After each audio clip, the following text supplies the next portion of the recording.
सुप्रभात बच्चों। हमारा पाठ जो है भरत पाठ के प्रश्न की चर्चा हम समाप्त कर चुके हैं। आज हम भरत पाठ के प्रश्नोत्तर की चर्चा करने जा रहे हैं।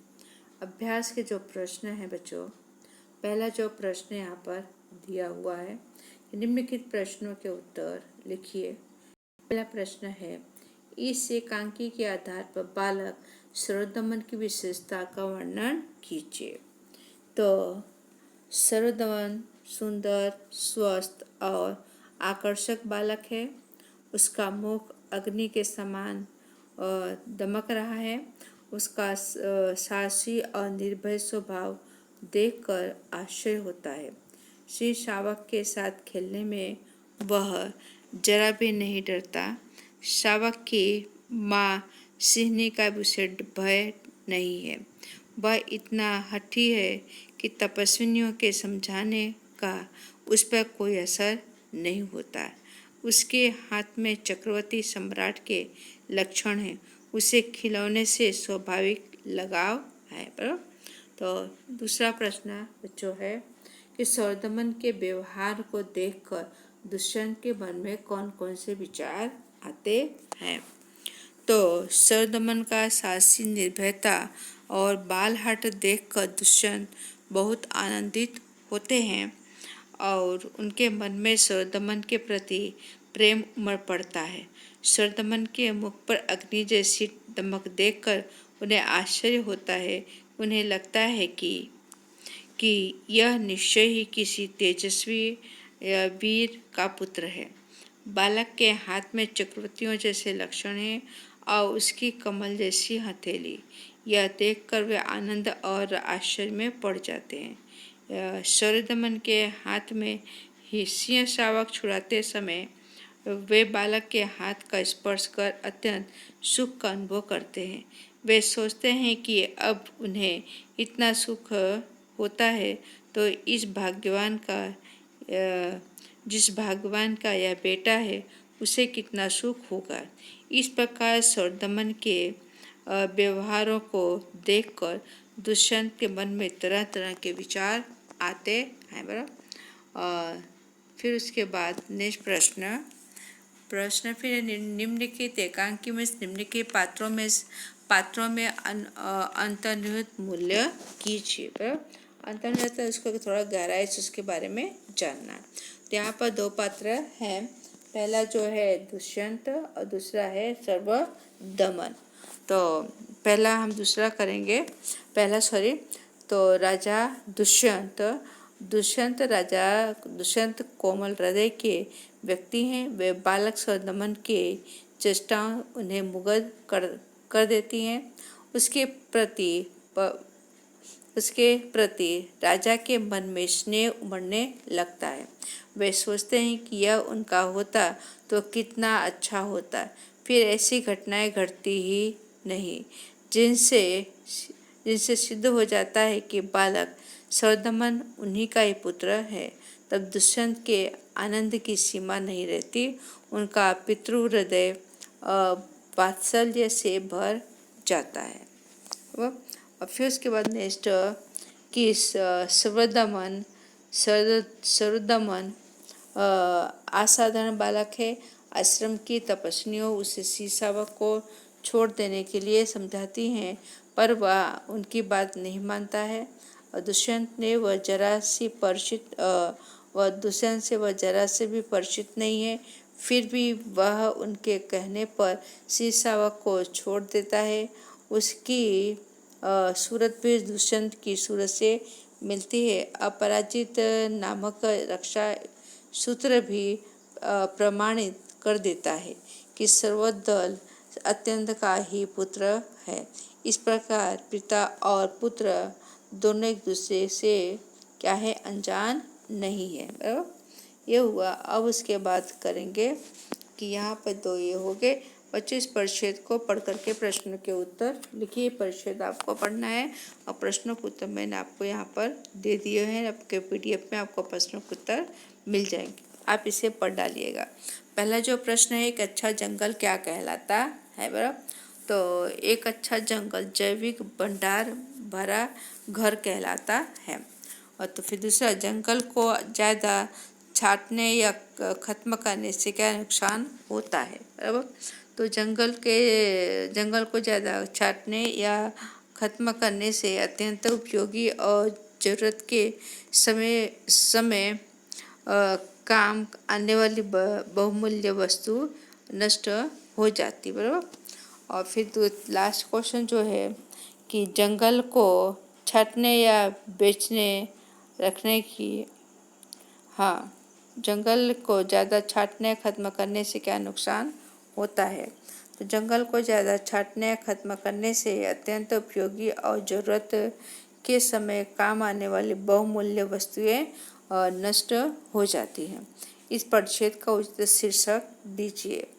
तो जंगल की सुरक्षा और हमारे कर्तव्य, बराबर। तो इसकी ये हुआ। अब है अपनी सोच अपनी अपनी, बराबर। इसका उत्तर भी बच्चे आप खुद लिखेंगे कि प्रश्न इस तरह का है कि आपको कौन सी टीवी प्रोग्राम अच्छा लगता है, क्यों। 10-15 वाक्य में वर्णन कीजिए। आप अपने अवलोकन करके आपको खुद को ही लिखना है। कक्षा में पढ़ाई कर रहे हो, धरतीकंप आ जाए तो क्या करेंगे, बराबर।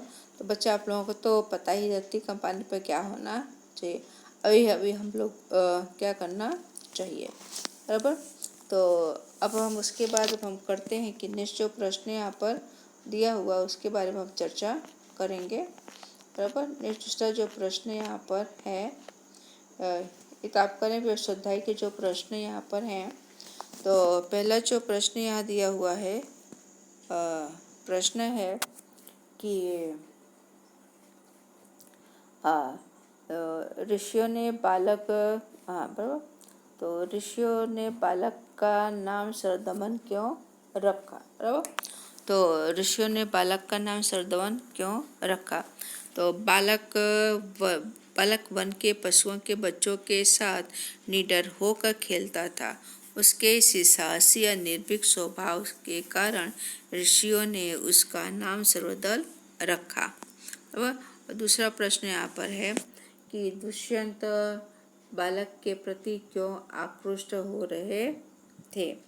तो दुष्यंत बालक स्वस्थ, सुंदर, निर्भीक तथा हठीला था। उसकी इन्हीं विशेषताओं पर मुग्ध होकर दुष्यंत उसके प्रति आकृष्ट हो रहे थे।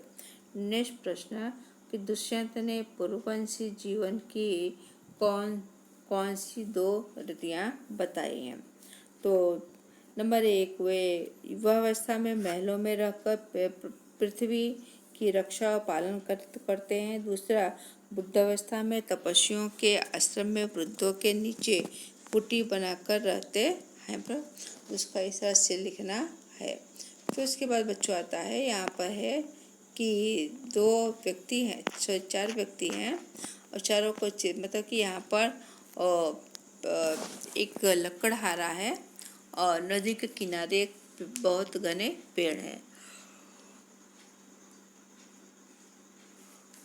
वो लकड़ियाँ काटने के लिए पेड़ पर चढ़ा है और एकाएक उसके हाथ में जो कुल्हाड़ी है, वो कुल्हाड़ी क्या होती है, वो नीचे गिर जाती है। दूसरे चित्र में ऐसा बताया है। और तीसरे चित्र में वहाँ पर उपस्थित वो उसे देखते हैं कि हाँ, भगवान पानी में से 2 उसकी कुल्हाड़ी निकाल करके भगवान देते हैं और उसे पूछते हैं क्या तुम्हारी कुल्हाड़ी है। पहले चांदी की निकालते हैं, फिर सोने की निकालते हैं, फिर लोखंड की निकालते हैं। तो जब उसकी खुद की कुल्हाड़ी आती है तो कहता है क्या मेरी कुल्हाड़ी है। और फिर उसके सच्चाई पर देवदूत ने उस लकड़हारे को मतलब कि उसकी कुल्हाड़ी पानी में से निकाल करके उसको उपकार का काम किया है, बराबर। इसी तरह हमें भी लोगों की मदद करनी चाहिए। तो आगे नेक्स्ट देखते हैं कि यहाँ पर जो है निम्नलिखित वाक्यों को पढ़िए, उनमें से प्रयुक्त गाढ़ी शब्द पर ध्यान दीजिए। ऐतिहासिक परिश्रम 2 लीटर 20 और 2। तो यहाँ पर जो है क्या है यहाँ पर ये विशेषण है। विशेषण किसे कहते हैं कि जो शब्द संज्ञा की विशेषता बताए उसे विशेषण कहते हैं। जो शब्द क्या करे, संज्ञा की विशेषता बताए। तो यहाँ पर विशेषण के 4 प्रकार हैं। पहला जो है प्रकार यह विशेषण का वह है गुणवाचक विशेषण, जैसे अच्छा लड़का, चतुर लड़की। संख्यावाचक 2, 5 लीटर, 10, इस तरह से। परिमाणवाचक विशेषण 2 लीटर, 2 लीटर दूध, 1 लीटर मिठाई, 1 किलो मिठाई और थोड़ी शक्कर। फिर है सार्वनामिक विशेषण, वह आदमी या ये आम, उस तरह से वो करते हैं, बराबर। और फिर यहाँ पर उसकी परिभाषा हम लोगों ने लिखी। तो बच्चों इससे भी करना है। तो यहाँ पर देखेंगे सूरत, ओम सूरत लड़का है, बराबर। तो यहाँ क्या है, चतुर लड़का है। तो चतुर क्या है, बोलिए। चतुर क्या है, गुणवाचक संज्ञा। क्या है, गुणवाचक संज्ञा है। श्याम 20 किलो आटा लाया, 20 किलो आटा, बराबर। वो क्या है, वो 20 किलो आटा जो लाया वो परिणाम वाचक है। फिर सानिया बाजार से थोड़ी चीनी लाई, बराबर। कौन लाया, सानिया।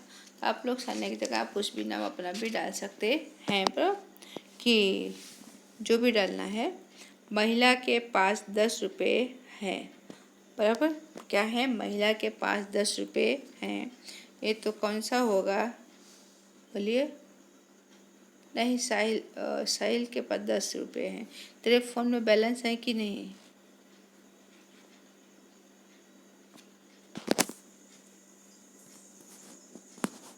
हाँ। फिर उसके बाद 20 किलो आटा, 20 क्या है, 20 किलो, 20 जो है वो संख्यावाचक है। सानिया बाजार से थोड़ी चीनी लाई, बराबर। तो थोड़ी क्या है, ये परिमाण वाचक विशेषण है। फिर है साहिल के पास 10 रुपये। तो 10 रुपये क्या बता रहा है, 10 रुपये जो है, हाँ 10 रुपये वो संख्यावाचक है। कुछ लड़के उद्यान में खेल रहे हैं, बराबर। तो कुछ क्या है, कुछ जो है अनिश्चित संख्यावाचक विशेषण है, बराबर। तो यहाँ पर बच्चों ये आपका ये खत्म हुआ, बराबर। फिर यहाँ पर देख लेते हैं कि यहाँ जो दिया हुआ है, निम्नलिखित वाक्यों को पढ़िए और रेखांकित शब्दों को ध्यान दीजिए। सानिया अच्छी लड़की है, सानिया कोमल से अच्छी लड़की है, सानिया कक्षा में सबसे अच्छी लड़की, बराबर। तो क्या किया, 3 वाक्य से 3 वाक्य बनाया है, बराबर। तो यहाँ पर वही इसका एग्जाम्पल दिया हुआ है, इसको देखेंगे तो यहाँ हमें भी बनाना है, बराबर। यहाँ दिया हुआ है क्या, सुंदर, बराबर, बड़ा, मेहनती, चालाक। तो हमें बनाना है मल्लिका सुंदर लड़की है, नेहा मल्लिका से क्या है, अधिक सुंदर है, और फिर नेहा सबसे सुंदर लड़की है। फिर उसके बाद दूसरा है बड़ा, बराबर। दूसरा क्या है, बड़ा। तो अब इस पर भी करेंगे। तो गीता भवन बड़ा मकान है, गीता भवन राम भवन से बड़ा है, और गीता भवन मोहल्ले में सबसे बड़ा मकान है। फिर मेहनती, और मोहन मेहनती लड़का है, मोहन सोहन से मेहनती लड़का है, और मोहन कक्षा में सबसे अधिक मेहनती लड़का है, बराबर। फिर चालाक, रीटा चालाक लड़की है, रीटा मोना से चालाक लड़की है, रीटा कक्षा में सबसे चालाक लड़की है, बराबर। उसी तरह बच्चों यहाँ पर लिंग परिवर्तन हम भी काफ़ी सीख चुके हैं, फिर भी आप लोगों को पता तो चल ही जाएगा लिंग परिवर्तन में क्या करना है, पर इसमें से आप लोग सब कुछ आता ही होगा और उसे रिपीट करना मैं चाहती नहीं। तो आप कभी बोलेंगे स्कूल जब आएंगे, अगर आपको कहीं डाउट है तो आप बोलना, तो उसको फिर से करा देंगे, बराबर। फिर अब देखते हैं कि इसमें क्या है, निम्नलिखित सब मतलब कि इसका क्या लिंग परिवर्तन कीजिए, बराबर। तो हिरण तो हिरनी, शिक्षक तो शिक्षिका, पंडित तो पंडिताइन, बराबर। दास तो दासी, मजबूर तो मजदूरिन, पड़ोस तो पड़ोसिन, बूढ़ा तो बुढ़िया, शिक्षक तो शिक्षिका, छात्र तो छात्रा, मोर तो मोरनी, पुजारी पुजारिन, गुरु गुरुआइन, नायक नायिका। तो बच्चों आपको अपनी इसमें से देख करके आपके सारे प्रश्नों के उत्तर आपको मिल जाएंगे और इसको सुनना भी ध्यान से और क्या बोलते हैं उसको PDF में से देख करके प्रश्नों के उत्तर आप लिखेंगे। थैंक यू, धन्यवाद।